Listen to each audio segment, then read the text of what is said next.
はい、こんにちは。今回はユービック考察後編ということで、前編で浮き彫りになってきた彼に関するヒントから、人間時代の彼の生涯を妄想していこうと思います。前編を見ていない方は概要欄のリンクからそちらを先に見ていただいて、戻ってきていただけると嬉しいです。それでは行ってみましょう。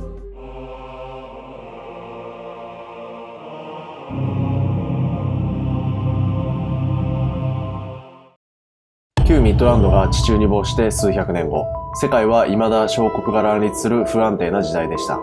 それらの国の中には新興宗教として発生して以後、着実に力をつけつつあった法王朝が管轄する一神教の力を頼りに民衆をまとめていく国家が現れ始めました。ユービックが生まれたのもそんな国の一つです。その国は長らく続いた隣国の新興ミッドランドとの戦争に決着をつけ、ようやく停戦合意にこぎつけました。彼が生まれた家はその国の中でも有力な商人の家系。貴族に対しても資金面で影響力があり、そして法王朝に対してもその財力で多大な協力をしていました。ユービックは11人兄弟の末っ子で、幼少の頃から年の離れた兄弟に囲まれ可愛がられて育ちました。裕福な家庭で何不自由なく育った彼は、幼い頃から何にでも興味を持ち、疑問に思ったことを周りの大人たちに聞いて回り、家系的に法王朝や貴族とのつながりが強かったため、平民の子供には手にすることができないような書物や文献に触れることができました。そのようにしてユービックは独特な人間性を形成していくことになります。物心つく頃にはすでに同年代の子供たちに比べてはるかに大人びており、当然ずば抜けて賢い子供に育っていました。そのため周囲と馴染むことができず、陰湿ないじめにも遭うようになり、あまり外出もせず、家の中で親が持ってきてくれる書物を次から次へ読んでいく毎日を送ります。そんな彼が唯一心を休めることができるのが、今までに蓄えてきた知識をヒントに様々な空想を膨らませ、ストーリーを作り上げることでした。兄弟が寝静まった後、ユービックは一人ろうそくの光を頼りに創作するようになりました。そのストーリーは子供らしいファンタジーのようなものから、とても残酷なストーリーまで様々でした。このようにしてユービックは自然に劇作家への道を歩み始めました。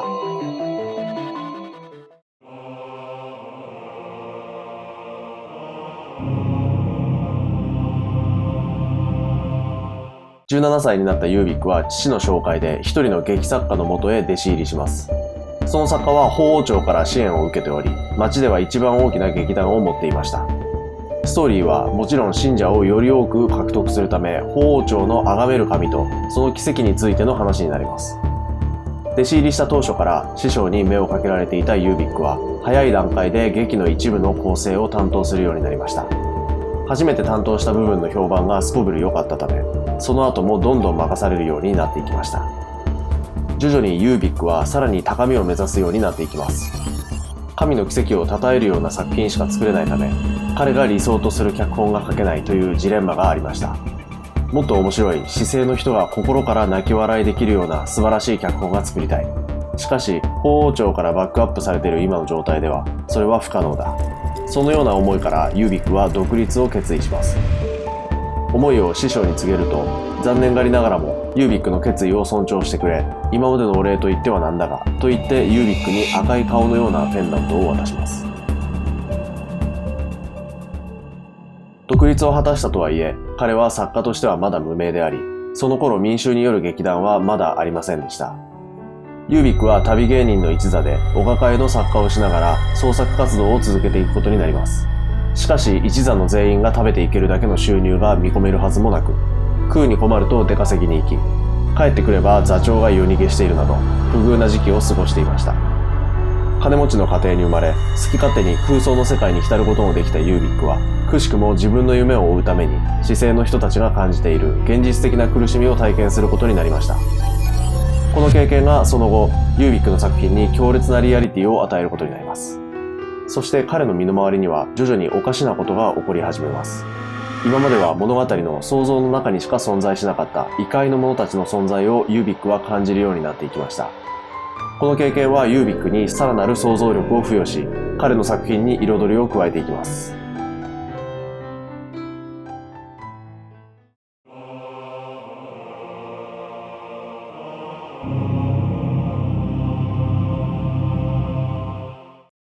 6年後、繁栄し始めた中核都市に、初めて商人が経営する小劇場が建てられました。劇作品の募集に応募すると、ユービックの劇はすぐに採用され、小劇場で定期的に上演することができるようになりました。鳳凰町の作品を作っていた時のような予定調和のない斬新なストーリー展開に多くの人の心が動かされ、ユービックはめきめきとその才能を発揮し始めます。何作品目かに書いた闇夜のドクロの騎士を描いた作品では、おどろおどろしいダークファンタジーと丁寧に描かれた心理描写が秀逸で、空前の大ヒットを飛ばします。王国の内部にまでその情報は伝わり、国は国家事業としてユービックをバックアップすることを決断。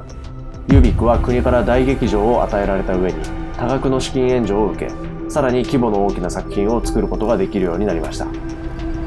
彼が作った劇場は特殊効果演出のためのあらゆるからくりが劇場内に仕込まれ、炎を使った演出や煙を使った演出、時には大砲を放つなどどんどん派手になり、そのエンターテインメント性の高さは国外にも広まっていきました。彼の作品を見るために国をまたいでやってくる客もどんどん増え、その経済効果はなかなかのものになっていきます。作る作品全てにおいて大ヒットを飛ばすユービックに国王はひどく感心し、周辺諸国首脳を招いた会議で劇場でユービックの作品を観覧しながら宴の席を設けることに決定。ユービックに今までにないような素晴らしいエンターテインメントを作ってくれと依頼します。これを受けたユービックは今までで最大規模の作品を作ることを決意し、方々から多数の役者を集め、特殊演出満載の一大エンターテインメントの制作に取り掛かりました。宴の当日、午後の太陽が傾き始めた頃、各国首脳陣と大観衆が固唾を飲んで見守る中、その舞台は始まりました。異界の者たちが怪しく飛び交い、煙の中から女神や妖精が現れる。ユービックお得意のファンタジー作品。そして人間、魔物、神、魔術師たちが入り乱れる神々の戦争。そしてロマンス、剣謀術数の裏切り、残酷な生贄。今までにない規模とそのストーリーの重厚さに観客たちは我を忘れ、主人公の一挙手一投足にため息を漏らしたり、歓喜の指笛を吹いたり、会場は大盛り上がりです。国王も各国首脳の反応を見て大満足。すべてはうまくいっているように見えました。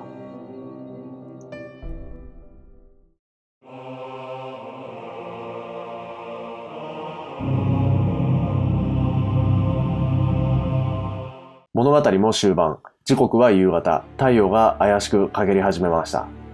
一番のクライマックスに差し掛かった時、思いがけないことが起こります。主人公の俳優がセリフの流れからとんでもないことを言い始めたのです。その俳優はあろうことかユービックの作品が盗作であると舞台の上で主張し始めたのです。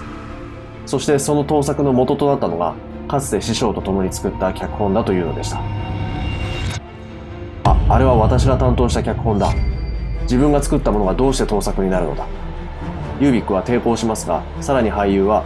このような異界の魔物が出るような劇は神に対する不敬である。ユービックは悪魔に心を売り渡している。とユービックを責め立てます。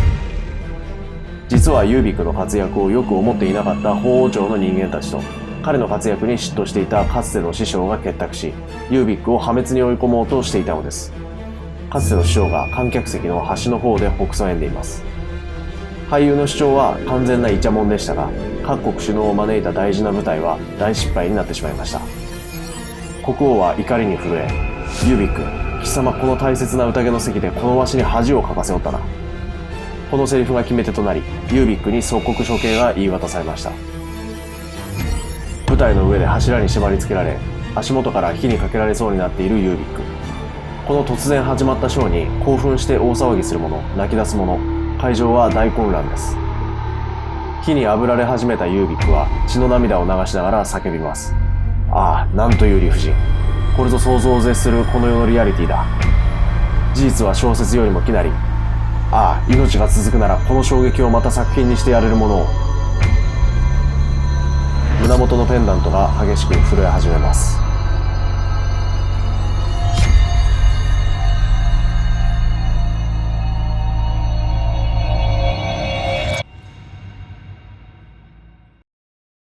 ということで、食につながるという内容なんですけど、どうですかね。ちなみに僕の中の設定では、ユービック転生の食では、会場にいた全員を生贄に捧げることになっていて、